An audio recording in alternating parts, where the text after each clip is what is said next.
যারা ঈমান এনেছে তাদের উপরে বিভিন্নভাবে নির্যাতন জুলুম শুরু হয়েছিল। আর যারা ঈমান এনেছিল, ঈমান আনার পরেও এত নির্যাতন এত জুলুমের পরেও তারা তাদের ঈমান থেকে,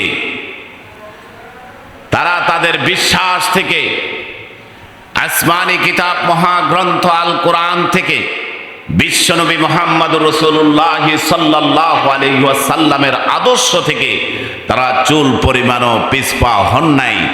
এদেরকে বলা হয় ঈমানের অগ্নি পরীক্ষা। আল্লাহ সুবহানাহু ওয়া তাআলা সূরাতুল বাকারার ভিতরে ঘোষণা করেন, ওয়ালানাবলুওয়ান্নাকুম বিশাইইম মিনাল খাউফি ওয়াল জু ওয়া নাকসিম মিনাল আমওয়ালি ওয়াল আনফুসি ওয়াস সামারাত ওয়া বাশশিরিস সাবিরিন। নবী আপনি জানিয়ে দেন, গোটা পৃথিবীবাসীকে জানাইয়া দেন আপনি, আমি অবশ্যই অবশ্যই তাদেরকে পরীক্ষা করব। যারা ঈমান এনেছে আমি তাদেরকে পরীক্ষা করব। বোঝা গেল এই গোটা পৃথিবী হলো পরীক্ষার কেন্দ্র। মুমিন এখানে পরীক্ষা দিতে হবে। এই পরীক্ষায় যদি, দুনিয়ার পরীক্ষায় যদি মুমিন যদি না টিকে, তো আখিরাতের পরীক্ষা কিভাবে টিকবে? ঈমান আনার পরে আল্লাহ পাক বলেন, ওয়ালানাবলুওয়ান্নাকুম বিশাইইম মিনাল খাউফি ওয়াল জু, আমি তোমাদেরকে ভয় ভীতির দ্বারা পরীক্ষা করব, তোমাদের অন্তরে ভয় ঢুকিয়ে দেব। ভূমিকম্প হবে, তোমরা ভয় পেয়ে যাবে। আসলে এটা ভয় পাওয়ার বিষয় না, মূলত তোমাদেরকে সতর্ক বার্তা দিচ্ছে, তোমরা সচেতন হও, সতর্ক হও। মুমিনেরা জমিনের উপরে সতর্ক হও, কারণ জমিনের উপরে যে অন্যায় অপরাধ চলতেছে এগুলো বন্ধ করার জন্য আমি আল্লাহ রাব্বুল আলামিন তোমাদেরকে সামান্য ভূমিকম্পের পূর্বাভাস দিয়ে তোমাদেরকে সতর্ক হওয়ার জন্য পরীক্ষা করতেছি মাত্র। ভূমিকম্প শুরু হলে সবাই আল্লাহরে ডাকেনি। আমি আল্লাহ রাব্বুল আলামিন মহাসমুদ্র থেকে ঘূর্ণিঝড়ের ব্যবস্থা করে দিই। সিগন্যাল যখন বাড়তে থাকে, মানুষগুলো তখন আল্লাহর ভয়ে আল্লাহকে ডাকতে থাকে। যখন সিগন্যাল চলে যায়, বেমালুম আল্লাহকে ভুলে যায়। এই ঘূর্ণিঝড়ের কারণে মানুষের অন্তরের ভিতরে ভয়। মুমিনেরা এই ভয় সব সময় লালন করে। মুমিনেরা মৃত্যুকে বারবার করে স্মরণ করে, কারণ মুমিনেরা জানে পৃথিবী স্থায়ী নয়, ক্ষণস্থায়ী জিন্দেগি থেকে মুমিনেরা চলে যাবে আখিরাতের স্থায়ী জীবনের পুঁজি যে মুমিনেরা সংগ্রহ করতে পারে না। এই জন্য মুমিনেরা সদা সর্বদা তার আল্লাহর ভয়ে ততস্থ থাকে। নিজেকে দুনিয়াতে বড়ই ছোট মনে করে, নিজেকে কখনো বড় মনে করে না। মুমিনেরা নিজেকে বড় মনে করে না। মুমিনেরা মনে করে পৃথিবীতে আমরা সবচেয়ে নগণ্য, ছোট। কারণ পৃথিবীতে যে ছোট হয়ে থাকবে, কিয়ামতের ময়দানে আল্লাহ সুবহানাহু ওয়া তাআলা তার আমলের বিনিময় তার ছোটত্ব হওয়ার কারণে আল্লাহ পাক তাকে জিতাই দিয়ে সেদিন বড় করে দিবেন। সুবহানাল্লাহ। আল্লাহ সুবহানাহু ওয়া তাআলা বলেন, কিছু মানুষ মনে করবে, আরে আল্লাহ তো পরীক্ষা করে নেই যে বড় বড় বিপদ হয়, মানুষ অসুস্থ হয়ে যায়, মানুষ বিপদে পড়ে যায়, অ্যাক্সিডেন্ট করে, কত ধরনের বিপদ মানুষের উপরে আসে। মানুষ মনে করে, মনে হয় যেন এই বিপদটা কোথা থেকে আমার উপরে আসলো, কেনই বা আসলো। আল্লাহ পাক বলেন, নবী আপনি গোটা পৃথিবীবাসীকে জানিয়ে দেন, সূরাতুল আনকাবুতের ভিতরে আল্লাহ পাক বলেন, হাসিবান নাস, লোকেরা কি মনে করেছে যে, মানুষ কি ভেবেছে নাকি আইয়ুতরাকু আইয়াকুলু আমান্না ওয়া হুম লা ইফতানুন।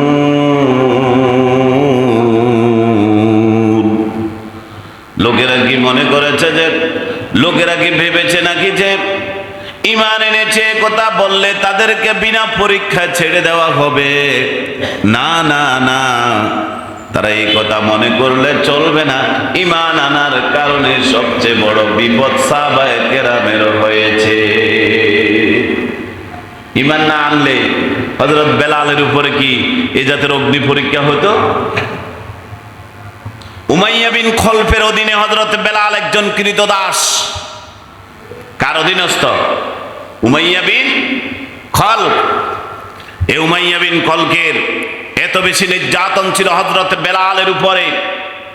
আবু বকর সিদ্দিক রাদিয়াল্লাহু তাআলা আনহু একদিন চিন্তা করলেন, এই বেলাল যখন ঈমান আনয়ন করেছে, আবু বকর সিদ্দিক চিন্তা করলেন বেলালের উপরে যে অকথ্য নির্যাতন, হযরতে বেলাল ঈমান আনার কারণে, ঈমান কবুলের কারণে উমাইয়া বিন খলফ তার উপরে এত বেশি নির্যাতন চালিয়েছে। উত্তপ্ত মরুভূমির বালি যখন রোদ্রের সূর্য তাপে যখন গরম হয়ে যেত, ওই গরম বালির উপরে হযরতে বেলালকে চিৎ করে শোয়ে দিয়ে বুকের উপর বড় বড় পাথর তুলে দিত। উপর থেকে সূর্যের আলোর তাপ, নিচ থেকে বালুর ফুটন্ত গরমের তাপ হযরতে বেলালের কালো দেহ যেন আগুনের উপর যেন শোয়ে রাখা হয়েছে। বেলালের শরীর থেকে যখন ঘামগুলো বের হতো, মনে হতো যেন বেলালের 3.5 হাত বড়ি যেন আগুনের স্ফুলিঙ্গে গরম হয়ে যেন গলে যাচ্ছে মোমের মতো, এমন মনে হতো। মাঝে মাঝে বেলাল বেহুশ হয়ে যেত। এত বেশি নির্যাতন ঈমান আনার কারণে হযরতে বেলালের উপর করেছে। কাফেররা এত বেশি কষ্ট দিয়েছে, হযরতে বেলাল হুঁশ হারিয়ে ফেলে আবার হুঁশ ফিরে আসে। বেলালের কোনো আওয়াজ নাই, কোনো উহু শব্দ বলতে কিছুই নাই। বলে না আমি ঈমান ছেড়ে দিলাম, আমাকে ছেড়ে দাও, এমনও বলে না। বেলালের জবান থেকে শুধু একটা শব্দ বের হয়, আহাদ আহাদ আহাদ। আল্লাহ এক, এই কথা বিশ্বাস করেছি, জীবন চলে যাবে এরপরও আল্লাহ দুই এই কথা বলতে পারবো না। আমি বেলাল এখনো সাক্ষ্য দিচ্ছি, এই অবস্থায় যদি আমার মৃত্যু হয়ে যায় এরপরও আমি বলবো আল্লাহ এক। আল্লাহ কত?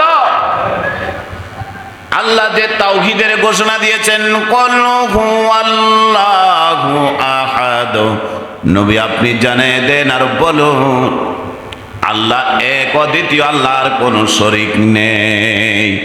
হযরতে বেলাল এই কথা যখন ঘোষণা দিলেন, কাফেররা এত বেশি নির্যাতন যখন শুরু করলো বেলালের উপরে, বিশেষ করে তার মুনিব উমাইয়া বিন খলফ যখন তাকে এত বেশি নির্যাতন করতে লাগলো, হযরত আবু বকর সিদ্দিক রাদিয়াল্লাহু তাআলা আনহু চিন্তা করলেন বেলালকে মালিক থেকে, কৃতদাস থেকে মুক্তি নেওয়া দরকার। হযরত আবু বকর সিদ্দিক রাদিয়াল্লাহু তাআলা আনহু উমাইয়া বিন খলফকে বললেন, কত টাকা লাগবে, কত টাকার বিনিময়ে তুমি বেলালকে মুক্ত করে দিতে পারবে তোমার অধীনস্থ থেকে? সেই টাকার ব্যবস্থা আমি করে দিচ্ছি। মোটা অঙ্কের টাকা দিয়ে আবু বকর সিদ্দিক রাদিয়াল্লাহু তাআলা আনহু হযরতে বেলালকে মুক্ত করে দিলেন। আজ বেলাল মুক্ত বাতাসে, বেলাল আজ আর কারো অধীনস্থ নাই। বিশ্বনবী মুহাম্মদুর রাসূলুল্লাহ সাল্লাল্লাহু আলাইহি ওয়াসাল্লামের দরবারে বেলাল আসে, দূরে দাঁড়িয়ে আছে, নবীজি খাবার খাচ্ছেন, হযরতে বেলাল দূরে দাঁড়িয়ে আছে। বিশ্বনবী বললেন, ইয়া বেলাল তাআল, হে বেলাল এদিকে আর সব সব ইজলিস বসো, ইন্দি আমার নিকটে, আমার কাছাকাছি বসো, আমার সাথেই বসো। উকুল মাই, আমার যে প্লেট থেকে আমি খাবার খাচ্ছি ওই প্লেট থেকে বেলাল তুমিও খাও। সুবহানাল্লাহ বলবেন না? আমার দেশের কোন ভিআইপি পার্সন, কোন শিল্পপতি, কোটিপতির টেবিলে অত কোন গরিব মানুষের জায়গা হয় না, ঠিক কিনা? কোনো গরিব মানুষের জায়গা কিন্তু শিল্পপতির টেবিলেও হয় না। একই প্লেটে খাবার তো দূরের কথা, বিশ্ব রহমাতুল্লিল আলামিন, যাকে গোটা পৃথিবীর রহমত হিসেবে আল্লাহর পক্ষ থেকে তাওহীদের খেলাফতের গুরু দায়িত্ব দিয়ে জমিনে প্রেরণ করেছেন, হাবশী গোলাম কৃতদাস কর্মচারী, এত কুচকুচে কালো বেলালের মতো কালো মানুষ মনে হয় পৃথিবীতে আর ছিল না, কিয়ামত পর্যন্ত থাকবেও না। এবড়ো থেবড়ো চুলগুলো এলোমেলো দেখতে এত মানানসই না, ঠোঁটগুলো এত মোটা বেলালের দেখতেও মানানসই না। বিশ্বনবী ওই মানুষটাকে ডাক দেয়ার নিজের প্লেটে একসাথে খাবারের জন্য বলে, বেলালের দুই চোখ দিয়ে ধর ধর করে পানি বের হয়ে গেল। হযরতে বেলাল বলল, ইয়া রাসূলুল্লাহ, আমি তো এতদিন একজনের অধীনস্থ ছিলাম, আমি নিজেকে মানুষ পর্যন্ত মনে করি নাই, কারণ আমাকে জুতা পরতে দেওয়া হতো না, মালিকের সমমান হয়ে যাবে। আমাকে এই শীতের মধ্যে কম্বল দেওয়া হতো না, মালিকের সমপর্যায়ে চলে যাবে। এই জন্য আমি বেলাল এত অবহেলিত ছিলাম, আমি নিজেকে মানুষ তো মনে করতাম না। আজ বিশ্ব রহমাতুল্লিল আলামিন, গোটা পৃথিবীর প্রেসিডেন্ট মুহাম্মাদুর রাসূলুল্লাহ নিজের প্লেটে আমাকে খাবারের জন্য আহ্বান করতেছে, রসুলের সাথে বসার জন্য পারমিশন দিয়েছেন। ওই নবীর প্লেটে আমি কিভাবে খাই? বিশ্ব নবী বললেন, বেলাল রে, বুঝলা না? মানব দরদি নবী, ইয়াতিম নবী আব্দুল্লাহর এতিম সন্তান মুহাম্মদ তো অহংকারী নবী নয়, মুহাম্মদ তো গর্বকারী কোনো নবী নয়। মুহাম্মদের কাছে প্রতিটা মানুষ মুহাম্মদ মনে করতো আমার চেয়েও বড়। একজনকে সম্মান দাও, আল্লাহ তোমার সম্মান বেড়ে দিবে। নিজের সম্মান যদি বাড়াতে হয়, মানবতার সম্মান দিতে শিখতে হবে। যে যত বেশি যাকে সম্মান দিবে, আল্লাহ তার মর্যাদা, তার সম্মানকে আকাশের নিচে জমিনের উপরে তত বেশি উচ্চাঙ্গ করে দিবেন। সুবহানাল্লাহ। সেই সম্মান দেওয়া শিখুন মানুষকে। বেলাল অগ্নি পরীক্ষা দিচ্ছেন, বেলালের উপর রোলার স্টিম চলতেছে।